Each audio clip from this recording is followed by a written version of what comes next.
Oke, pada kesempatan kali ini kita akan menjawab sebuah pertanyaan dari salah satu brother kita. Intinya pertanyaannya adalah seperti ini. Gimana sih caranya agar hubungan itu tidak monoton?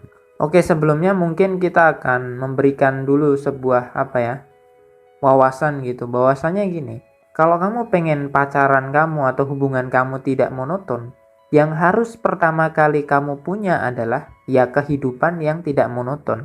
Kalau kehidupan kamu itu asik, kehidupan kamu itu menyenangkan, efeknya adalah kalau kamu punya hubungan kamu tuh nggak akan monoton. Kenapa hubungan kamu bisa monoton? Ya karena kehidupan pribadi kamu itu monoton. Monoton itu ya artinya kamu melakukan kegiatan repetisi setiap hari seperti mungkin kerja 9 to 5 atau kerja jam 9 sampai jam 5. Itu mungkin kerjanya dari Senin sampai Sabtu atau Senin sampai Jumat. Nanti pas hari libur kamu udah capek, akhirnya kamu istirahat. Kalaupun mau ketemuan ya mungkin di hari Minggu, dan itu pun ketemuannya ya cuman ngobrol-ngobrol sebentar sama cewek kamu, dan akhirnya ya udah nanti pulang kamu kemudian capek lagi, mungkin kamu nonton film atau nonton Netflix atau mungkin dengerin podcast, capek tidur, besoknya lagi hari Senin. Sehingga kehidupan pribadi kamu itu yaitu tadi mengulang kegiatan yang sama atau repetisi. Sebenarnya itu yang membuat kehidupan pribadi kamu monoton. Efeknya adalah kamu akan punya hubungan yang monoton juga. Nah, untuk mengantisipasi hal tersebut, kamu itu harus punya kehidupan pribadi yang menyenangkan dulu.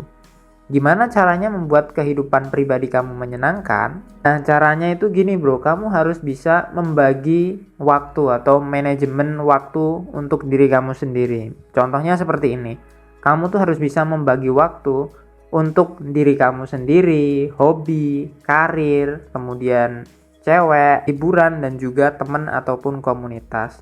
Nah, membagi waktu untuk diri sendiri itu contohnya misalkan waktu untuk santai, waktu untuk kamu beribadah, waktu kamu untuk meditasi, atau waktu me time gitu. Pokoknya waktunya kamu tuh relax. Nah, kemudian yang kedua itu kamu harus bisa membagi waktu hobi atau passion kamu. Karena setiap laki-laki itu seharusnya punya hobi dan passionnya masing-masing, sesuai dengan bakat dan potensi kamu. Mungkin kamu hobi musik atau hobi basket atau hobi nge-gym. Nah, itu kamu juga harus punya kegiatan tersendiri. Nah, yang ketiga itu karir. Kamu kan mau nggak mau besok akan punya pekerjaan, akan nyari duit gitu. Jadi sebisa mungkin kamu juga harus punya waktu untuk fokus ke karir kamu. Kalau waktunya kerja ya kerja. Kalau waktunya lagi ngerjain hobi ya kerjain hobi kamu gitu. Nah, selanjutnya kamu tuh harus juga punya waktu untuk cewek kamu. Nah, nanti akan kita bahas di video ini. Yang kelima adalah waktu untuk liburan. Jadi kamu juga harus punya planning waktu untuk liburan. Nah, liburan ini beda sama waktu untuk me time ya. Liburan ini benar-benar kamu fokus untuk keluar dari rumah kamu dan liburan. Nah, kalau waktu untuk diri sendiri, relax atau me time kan bisa di rumah itu. Bisa ibadah juga bisa di rumah. Dan yang terakhir adalah kamu tuh harus punya waktu untuk circle kamu, untuk temen kamu, untuk komunitas kamu. Nah, kalau kamu nggak punya pembagian waktu seperti ini, hidup kamu pasti akan monoton. Oke, gue akan ulangin sekali lagi. Jadi, ada beberapa waktu yang harus kamu punya. Misalkan, pertama, waktu untuk diri sendiri. Yang kedua, waktu untuk hobi atau passion kamu. Yang ketiga, waktu untuk karir kamu. Yang keempat, waktu untuk cewek kamu. Yang kelima, waktu untuk liburan. Dan yang terakhir adalah waktu untuk temen nongkrong atau circle atau komunitas kamu. Nah, selanjutnya kalau kamu udah punya kehidupan yang asik dengan pembagian waktu tersebut, baru kamu ini akan bisa mendapatkan hubungan yang lebih langgeng, hubungan yang asik gitu, nggak monoton gitu. Nah, pertama yang harus kamu lakukan adalah jangan ngedate di tempat yang sama. Siklusnya adalah 1 tahun. Jadi kalau bisa selama 1 tahun itu kamu tuh jangan ngedate di tempat yang sama. Tapi kalau misalkan budget kamu mepet ya mungkin jangka waktunya 6 bulan lah. Jadi jangan sampai dalam 6 bulan itu kamu ke tempat yang sama berkali-kali. Nah, itu pasti bakalan monoton. Nah, yang kedua, lakukan olahraga bareng pasangan kamu atau lakukan olahraga bareng si doi. Kalian bisa lari pagi, kemudian jalan-jalan atau sepedaan, itu yang gratis. Kalau yang mau berbayar ya kamu bisa ajak cewek kamu untuk nge-gym atau olahraga. Mungkin kalian bisa sewa lapangan tenis atau sewa lapangan badminton gitu. Jadi sesuaikan juga dengan budget dan juga kapasitas dari cewek kamu. Nah, cewek kamu nih suka nggak olahraga?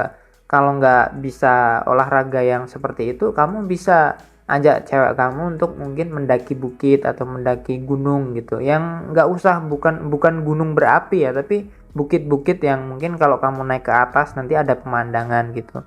Semacam wisata alam gitulah. Yang ketiga adalah mencari sambungan dari kedua hobi masing-masing. Jadi misalkan gini, cewek kamu itu punya hobi apa, terus kemudian kamu itu punya hobi apa. Jadi kalian itu harus mencari irisan dari hobi atau passionnya masing-masing. Misalkan gini, cewek kamu itu suka masak, kemudian kamu itu suka makan. Nah, berarti kalian bisa melakukan kegiatan bersama, yaitu masak dan makan bareng. Mungkin bisa di kontrakannya dia atau di kos-kosannya dia atau di rumah kamu. Contoh lain seperti ini, misalkan cewek kamu itu hobi baca gitu, baca novel atau baca buku. Nah, sedangkan kamu hobinya nulis. Nah, kira-kira irisannya apa? Irisannya adalah kalian mungkin bisa ke toko buku, belanja bareng gitu. Nah, kalau misalkan gue contohnya gini, cewek gue itu kan dia narsis gitu. Kemudian gue itu suka bikin video. Nah, sehingga yang gue lakukan adalah irisan dari hobi gue dan hobi cewek gue adalah ya gue bikin video tentang dia. Dianya seneng, gue juga seneng. Akhirnya kita ngelakuin kegiatan bareng. Nah, dengan kita melakukan hobi irisan atau hobi kamu dan dia digabungin, itu apa ya, chemistry-nya kita bisa dapat. Kemudian kita tuh skill kita juga improve, kita bisa bikin portofolio seperti itu ya. Jadi itu disesuaikan dengan keadaan dari pasangan kamu, hobi kamu apa, hobi dia apa, dicari jalan tengahnya seperti apa. Kalau kita ngelakuin hobi kita bareng pasangan, nggak mungkin kita bisa bosen kan. Yang keempat atau yang terakhir adalah kalian berdua harus punya komunitas atau circle masing-masing. Jadi ada kalanya kalau misalkan kalian lagi suntuk, misalkan suntuk ketemu pasangan atau lagi lagi malas gitu ketemu doi, ya mau nggak mau kalian bisa nongkrong sama teman komunitas kalian. Nah, selama ini kenapa kalian itu hubungannya monoton? Ya karena kalian itu nggak punya komunitas, nggak punya circle yang lain gitu. Sehingga kehidupan kamu itu cuman di rumah dan di tempat kerja. Kalau kamu cuman di rumah dan di tempat kerja, otomatis pengalaman kamu, cerita-cerita kamu ya cuman seputar rumah dan seputar pekerjaan. Sementara cewek itu paling males kalau ngomongin soal kerjaan. Nah, kalau kamu punya komunitas yang lain, mungkin komunitas motor, komunitas futsal, kamu kan punya cerita yang lain. Ketika kamu kumpul sama teman-teman komunitas, nah kamu di situ tuh wawasannya pasti akan meningkat.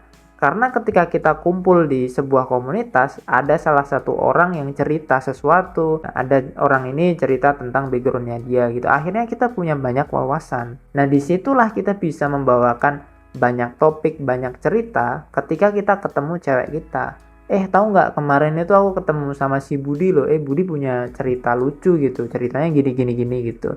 Jadi ketika kamu ketemu sama cewek kamu nggak perlu pusing-pusing mikirin besok mau ngobrolin apa ya. Ya kamu tinggal ceritain apa yang terjadi ketika kamu kumpul di komunitas. Sesimpel itu. Nah, sayangnya ketika orang udah kerja, udah males gabung ke komunitas, udah males gabung ke circle atau tongkrongannya. Oke, gue akan rekap sekali lagi. Ada 4 kegiatan yang bisa kamu lakukan agar hubungan kamu tidak monoton dan bisa menyebabkan langgeng. Pertama, jangan ngedate di tempat yang sama. Yang kedua, lakukan olahraga bareng. Yang ketiga, lakukan kegiatan yang punya irisan dari hobi masing-masing.